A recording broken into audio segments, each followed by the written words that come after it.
Hello students, welcome to my YouTube channel. आज हम लोग एमसीक्यू सेंट्रल ऑर्बिट के लिए बनाएंगे। मैकेनिक्स का एक टॉपिक सेंट्रल ऑर्बिट है, उसका एमसीक्यू बनाएंगे। कुछ एमसीक्यू देखते हैं और जानते हैं सेंट्रल फोर्स क्या होते हैं और सेंट्रल ऑर्बिट क्या होता है। तो सबसे पहले हम थोड़ा सा बात कर लें ताकि इन एमसीक्यूज़ को करना काफ़ी सिंपल हो जाएगा, और बहुत सिंपल एमसीक्यू है, बहुत इम्पोर्टेंट भी है। सबसे पहले अगर कोई भी फोर्स,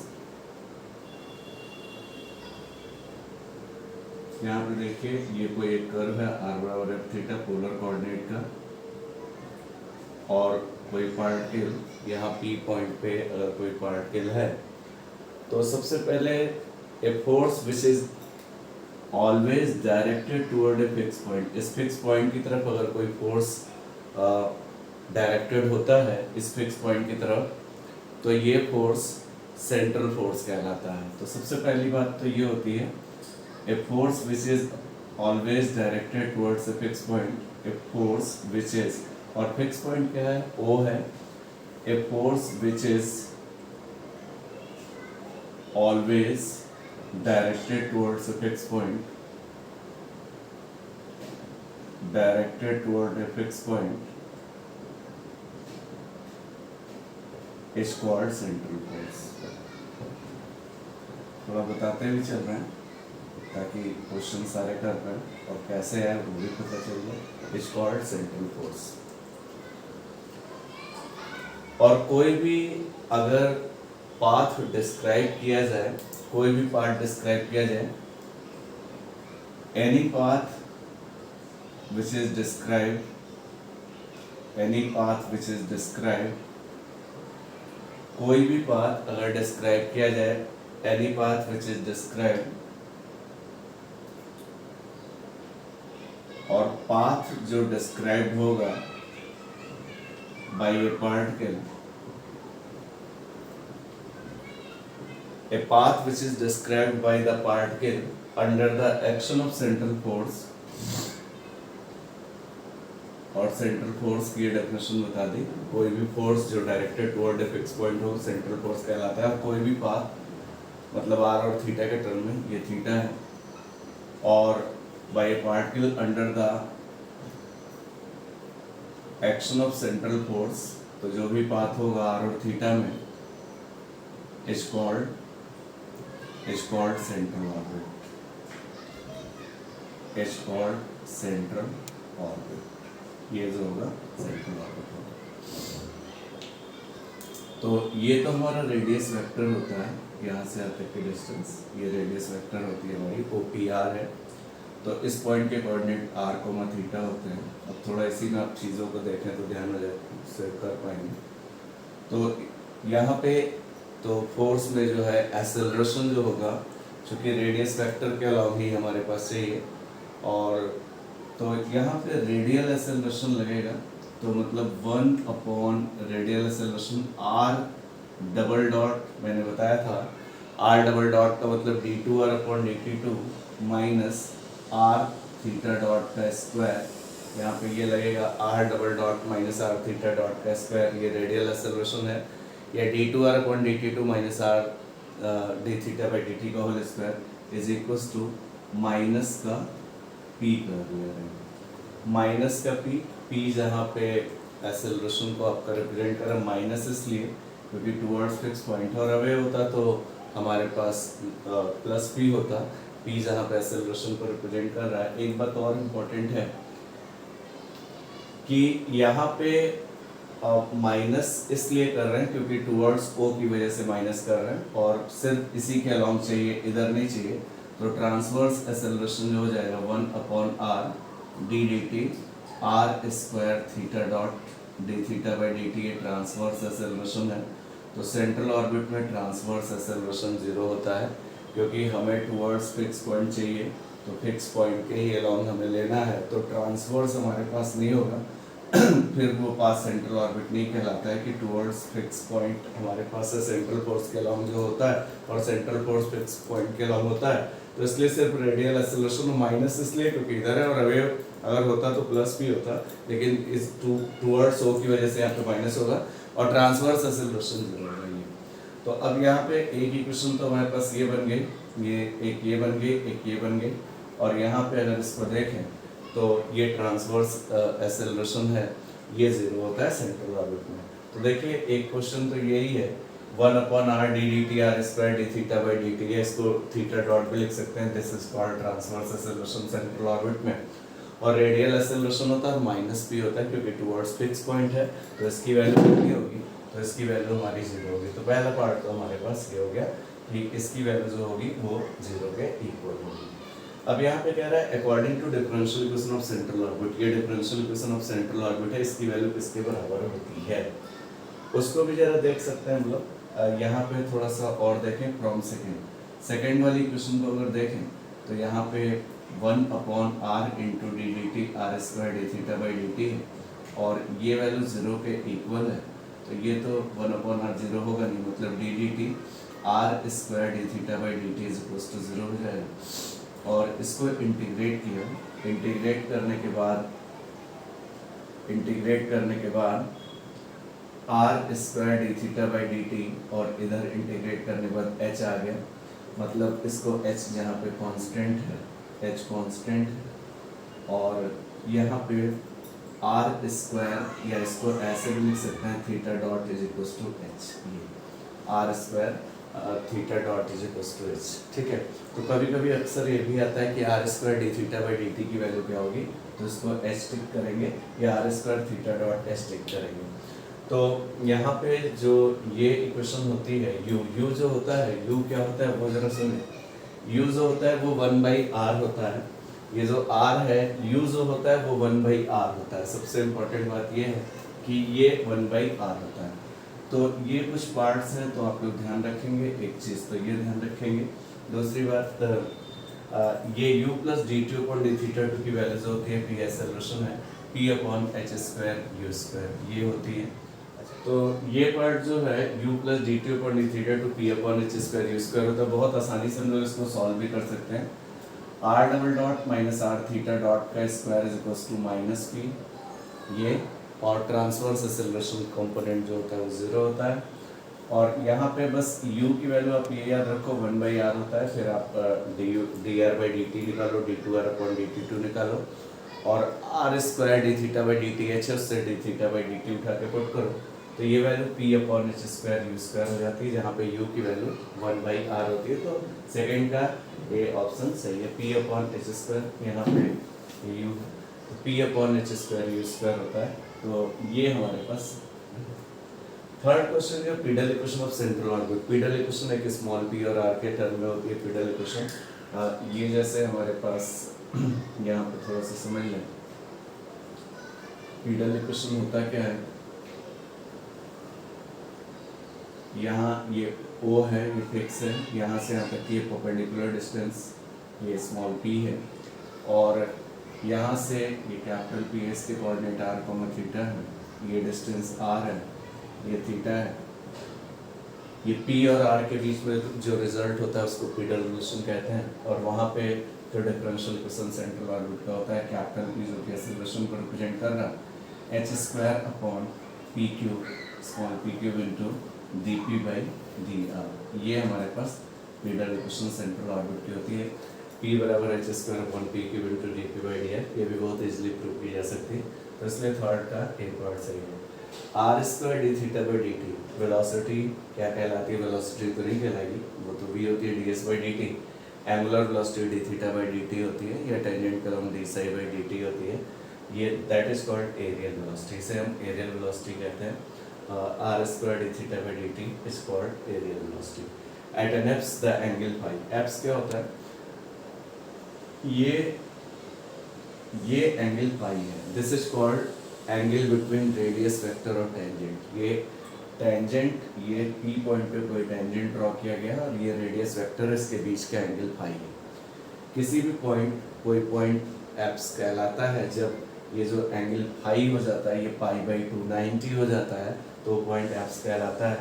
एप्स पे जो एंगल फाई होता है वो कितना होता है, π/2 होता है।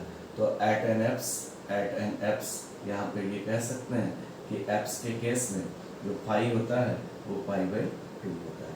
कुछ प्रॉब्लम्स और देखते हैं, ये सब प्रॉब्लम बहुत इंपॉर्टेंट है, पूछी भी जाती है। कुछ और क्वेश्चन और लेते हैं। एक क्वेश्चन ये है कि सेंट्रल ऑर्बिट में जो वेलोसिटी जो गिवन होती है, किसी भी पार्टिकल की जो वेलोसिटी गिवन है, ये कोई पॉइंट P है, इसके कोऑर्डिनेट r, थीटा है, ये r है, ये थीटा है, और ये टेंजेंट है इस पॉइंट पे, और ये परपेंडिकुलर डिस्टेंस है, ये O है, ये n है, ये परपेंडिकुलर डिस्टेंस स्मॉल p है, तो ये 90 डिग्री है। वेलोसिटी का जो एक्सप्रेशन होता है सेंट्रल ऑर्बिट में, वो होता है v square is equals to h square u square plus du by d theta का whole square. v square is equals to h square u square plus du by d theta का whole square. ये central orbit में velocity का expression होता है, तो ये वाला पार्ट याद रखेंगे। उसके बाद कह रहा है एट एन एप्स कौन सा पार्ट सही है एप्स के केस में। तो एप्स के केस में मैंने आप लोगों को बताया था, ये एंगल पाई 7 क्वेश्चन के लिए एट एन एप्स। एप्स के केस में जिस पॉइंट पे हाई 90 डिग्री हो जाता है वो फिर एप्स कहलाता है, हाई 90।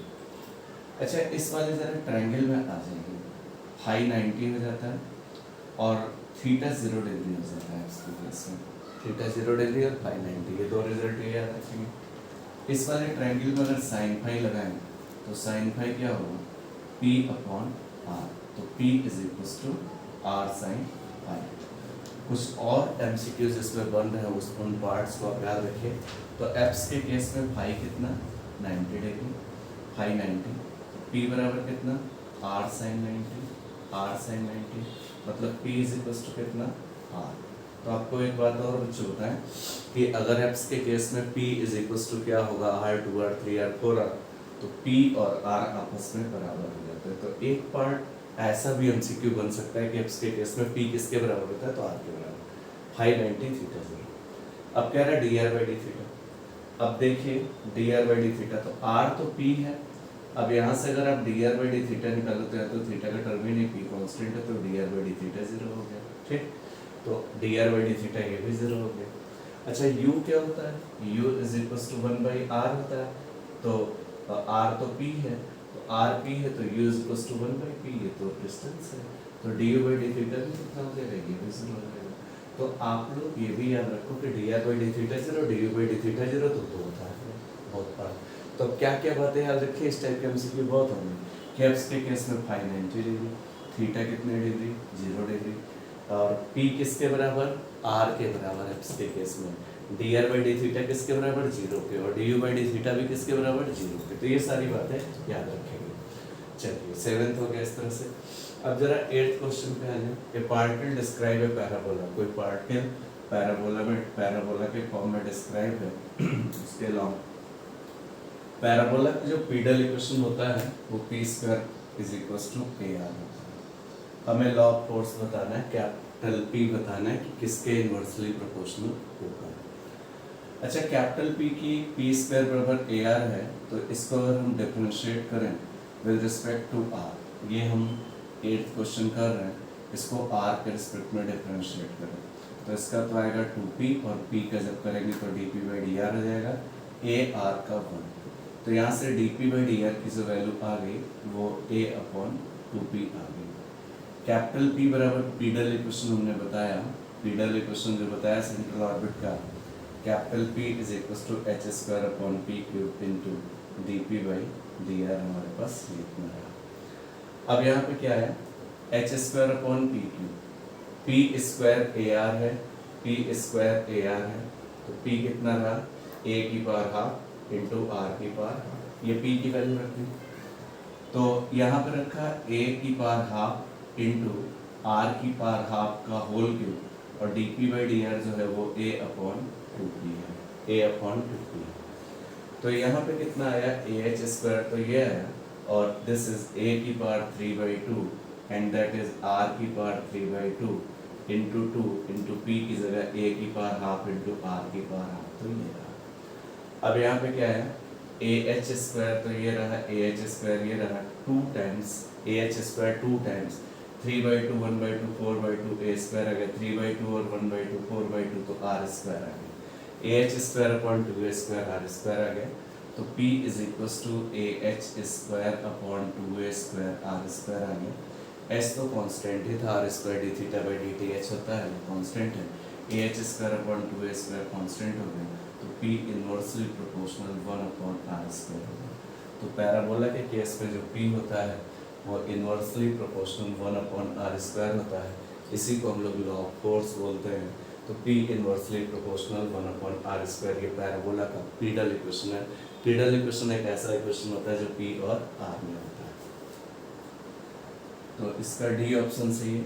9th क्वेश्चन जो हमारे पास है, इन एन इक्विएंगुलर स्पाइरल, इस तरह का कर्व इक्विएंगुलर स्पाइरल होता है और इसका equation r is equal to 8 theta cot alpha है। कैपिटल P की वैल्यू लॉग फोर्स बताना है कि किसके इक्वल है। तो सबसे पहली बात तो हमारे पास 9th में ये इक्विएंगुलर स्पाइरल है, r is equal to 8 theta cot alpha हमारे पास है। तो जब भी ऐसे क्वेश्चंस करने हो और P बताना हो तो दो तरीके हैं। सबसे पहला कैपिटल P का एक फॉर्मूला और था, P upon H square you square is equal to U plus D T upon D theta two शुरू में लिखा था। या फिर आप इन क्वेश्चंस को करने के लिए इस टाइप का कोई भी क्वेश्चन है तो आप सबसे पहले लॉग ले लो, log r is equal to log a plus log e to the power theta cot alpha हमारे पास ये रहा, ये इतना रहा। Log r is equal to जब भी ट्रिग्नोमेट्री एक्सप्रेशन आए, कॉस साइन इस तरह का आए तो आप simply log force capital P बताने के लिए आप लॉग ले लो और सिंपली 2-3 स्टेप में उसको कर लो। log r is equals to log a log m to the power n log m, तो theta cot alpha log e1 हो गया। इसको डिफरेंशिएट किया हमने with respect to theta, theta के रिस्पेक्ट में डिफरेंशिएट किया। log r का 1/r dr by d theta, log a का 0, थीटा के रिस्पेक्ट में कर रहे हैं तो कॉट अल्फा आ गया, थीटा का 1 आ गया। यहाँ पे है 1 upon r dr by d theta जो हो गया ये कॉट अल्फा हो गया, इसको पलट लिया हमने, r d theta by D r जो आया वो tan अल्फा आ गया। आप लोग टेंजेंट नॉर्मल में जानते हैं कि angle between radius vector and tangent r d theta by D r tan phi होता है, tan phi is equal to tan alpha आ गया। मतलब कहने का यहाँ पे ये है कि रेडियस वेक्टर और टेंजेंट के बीच का एंगल ये जरा हम फिगर में आपको दिखा रहे हैं, रेडियस वेक्टर और टेंजेंट के बीच का एंगल, ये एंगल आपका फाई होता है, this is angle between radius vector and tangent, और tan फाई की वैल्यू जो होती है r d theta by D r होती है। तो phi is equal to alpha आ गया। हमने आपको p बराबर r sin फाई बताया था, ये p था ये r था, sin फाई लगाएं तो p बाई r निकाल लें। दरअसल फाई पहले निकालें और p निकाल लें और capital P is equal to H square upon P cube D P by D R, उसमें उठा के वैल्यूज पुट कर लें तो पता चल जाएगा कि कैपिटल P लैम्डा तो कांस्टेंट है, किसके इनवर्सली प्रोपोर्शनल है उसको हम पता कर सकते हैं, या लैम्डा टाइम कितना है। P बराबर r sin फाई की जगह अल्फा रख लिया, बस r और थीटा वेरिएबल है, बाकी सब कांस्टेंट है। अब dp बाई डी आर यहाँ से निकाल लें तो dp बाई डी आर कितना आया, दिस इज साइन अल्फा आया, दिस इज साइन अल्फा। अब यहाँ से हम एक काम ये कर सकते हैं कि capital P is equal to H square upon P cube into d P by D R हमारे पास ये रहा।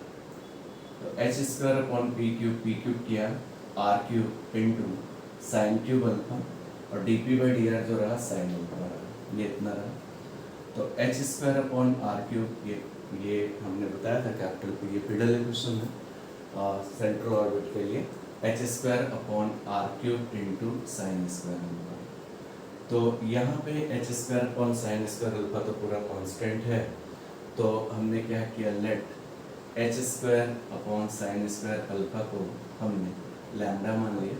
तो P बराबर लैम्डा में कुछ भी मान लें, इस हिसाब से होगा लैम्डा अपॉन आर क्यूब, या फिर P inversely proportional to 1 upon are cube. तो लैम्डा अपॉन आर क्यूब वाला पार्ट आ गया। तो एक ट्रायंगुलर स्पाइरल का जो लॉग फोर्स है कैपिटल P की वैल्यू वो inversely proportional to 1 upon are cube होगी, या फिर लैम्डा अपॉन आर क्यूब होगी। इसी तरह इस क्वेश्चन को भी कर सकते हैं। इस टाइप का कोई क्वेश्चन है, r की power n is equal to a की power n cos n theta, r की power n is equal to a to the power n sin n theta, pedal होगा तो सीधे सीधे आप पी और आर में ऑलरेडी दिया ही है, बस ये फॉर्मूला अप्लाई कर लेंगे, आपका काम हो जाएगा और उसके इसको फिर उसी फॉर्मेट में हम लोग सॉल्व कर सकते हैं। अब यहाँ पे जो 10th क्वेश्चन हमारे पास है, 10th क्वेश्चन को भी आप लोग इसी तरह से बहुत इजीली कर सकते हैं। 10th क्वेश्चन में देखिए, 10th क्वेश्चन में r is equal to a1 plus cos theta हमारे पास है। यहाँ पे भी हमने लॉग ले लिया, log r is equal to log a plus log 1 plus cos theta, तो ये रहा। इसको भी हमने डिफरेंशिएट किया with respect to theta, theta के रिस्पेक्ट में इसको हमने डिफरेंशिएट किया। लॉग r का है 1/r dr by d theta और लॉग a कांस्टेंट है इसका 0। लॉग 1 प्लस कॉस थीटा का 1/1 प्लस कॉस थीटा, 1 का 0, कॉस थीटा का माइनस साइन थीटा।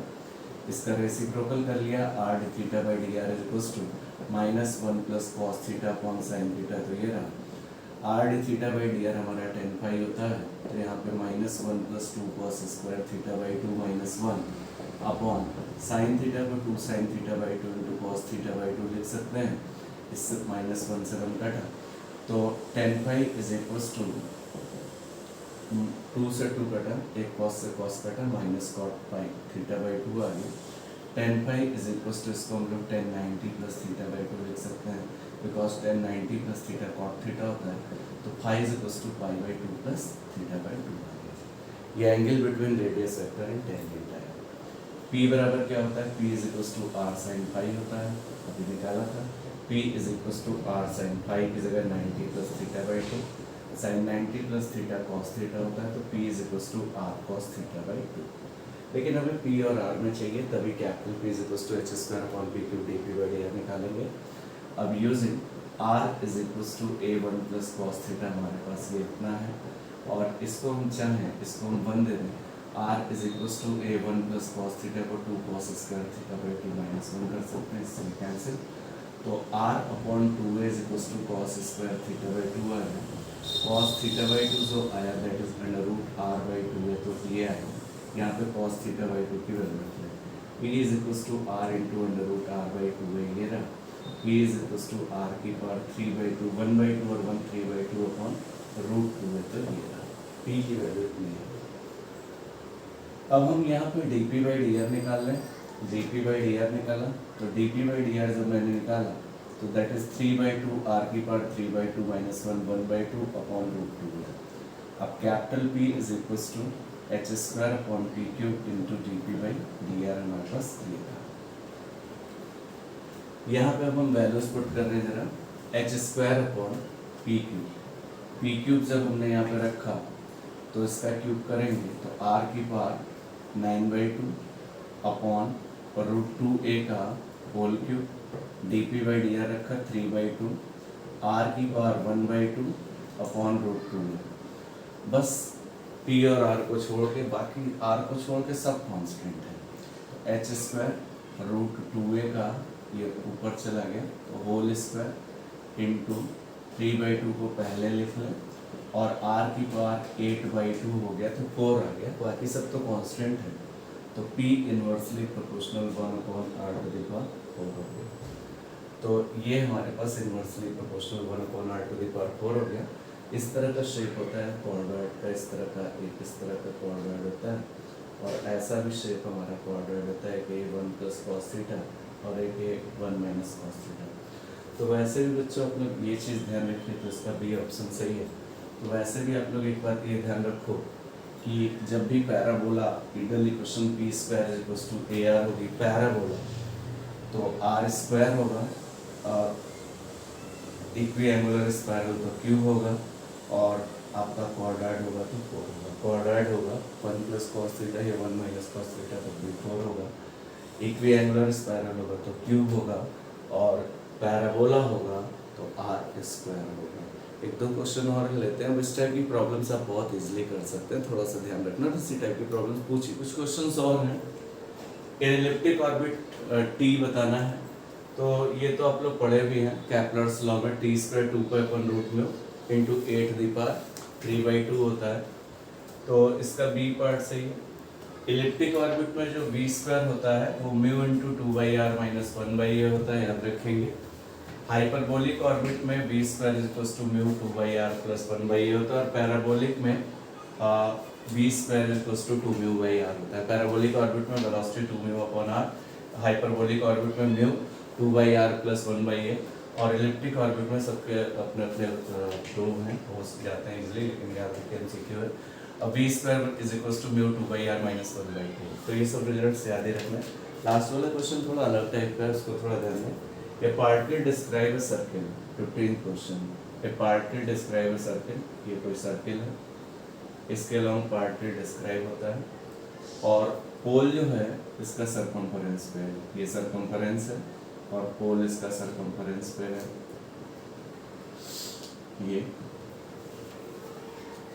ये O हो गया, ये P हो गया, यहाँ से यहाँ तक का डिस्टेंस R है। हमें लॉग फोर्स बताना है, तो अभी तक एक r और थीटा में क्वेश्चन दी होती थी, अभी यहाँ पे r और थीटा में नहीं है। स्टेटमेंट दिया हुआ है, a particle describe a circle, pole on its circumference, ये पोल है, ये सरकमफेरेंस पे है। लॉग फोर्स पता करना है, तो एक r और थीटा में क्वेश्चन चाहिए होगी। इस एंगल को थीटा दे दें और सेमी सर्किल में बना एंगल 90 डिग्री होता है, r को थीटा हो गया और इसका डायमीटर a ले लें, इसका डायमीटर a ले लें, तो OP इसको A दे दें, बस एक ही क्वेश्चन मिल जाए तो लॉग फोर्स पता चल जाएगा कि कैपिटल P कितना इनवर्सली प्रोपोर्शनल है R के। लॉग फोर्स में हमेशा ध्यान रखिए कि कैपिटल P इनवर्सली प्रोपोर्शनल ही होता है R के, डायरेक्टली नहीं होता है नया बार। तो 1/r के कितना होगा, तो यहाँ पे इंट्रायंगल OPA में अगर आ जाए और यहाँ पे cos थीटा लगाएं तो cos theta base upon hypotenuse, तो बेस r हो जाएगा r/a, इसको 2a भी ले सकते हैं, तो r is equal to a cos theta. अब हमारे पास इक्वेशन मिल गया, इससे लॉग फोर्स निकालना है, सिंपली लॉग ले लें, लॉग ले लिए तो log r is equal to log a plus log cos theta हो गया और इसको हमने डिफरेंशिएट कर दिया विद रिस्पेक्ट टू थीटा, इसको हमने थीटा के रिस्पेक्ट में डिफरेंशिएट किया। लॉग r का 1/r, r का dr/d थीटा, लॉग a का 0, log cos थीटा का 1/cos थीटा और cos थीटा का minus sin theta. log r का 1/r dr/d theta, log a का 0, log cos थीटा का 1/cos थीटा, cos थीटा का माइनस sin थीटा। इसका reciprocal किया, r d theta by dr minus cot theta है। मैंने बताया था r d theta by dr tan phi होता है, tan phi is equal to tan 90 plus theta, tan 90 plus theta minus cot theta होता है। ये एंगल बिटवीन रेडियस वेक्टर और टेंजेंट होता है। Phi is equal to 90 plus theta. P is equal to हम लोग फॉर्मूला जानते हैं r sin फाई। दरअसल हमें P चाहिए तभी dp/dr निकालेंगे, r sin phi. P is equal to r sin phi की जगह 90 प्लस थीटा हो गया, sin 90 plus theta cos theta होता है, तो P is equal to r cos theta हो गया। यहाँ से यूजिंग cos थीटा जो हमारे पास है दैट इज r/a है, तो P इज इक्वल टू कितना है, r इंटू कॉस थीटा की जगह r/a रहा, तो P इज इक्वल टू कितना आया, r square by P is equal to जो आया r स्क्वायर बाई a आया। Capital P is equal to h square upon p cube into dp/dr होता है। यहाँ से हमने dp/dr निकाला, तो dp/dr निकाला तो ये आया 2r/a, ये इतना आया 2r/a। अब यहाँ पे उठा के पुट कर रहे हैं, तो capital P is equal to h square upon p cube into dp/dr, dp/dr की वैल्यू 2r/a आ गई, 2r/a, dp/dr हमने उठा के रखा। p क्यूब भी रखना है, p क्यूब जब करेंगे तो h square upon p cube करेंगे तो p और r में बाकी सब कांस्टेंट है, p की वैल्यू रखेंगे तो ये कितना आ जाएगा अपॉन 8r³ अपॉन a³ ऊपर चला गया इंटू 2r/a, ये रहा 2r/a हमारे पास इतना रहा। फिर से थोड़ा सा ध्यान देना, अब p r square by, sorry ये थोड़ा गड़बड़ हो गया, थोड़ा सा सही कर लेते हैं। h square upon capital P is equal to h square upon p cube, इसका क्यूब करेंगे तो r स्क्वायर बाई a का, उसका कर लिया था, r स्क्वायर बाई a का क्यूब करेंगे तो r की power 6 into a cube into 2r/a।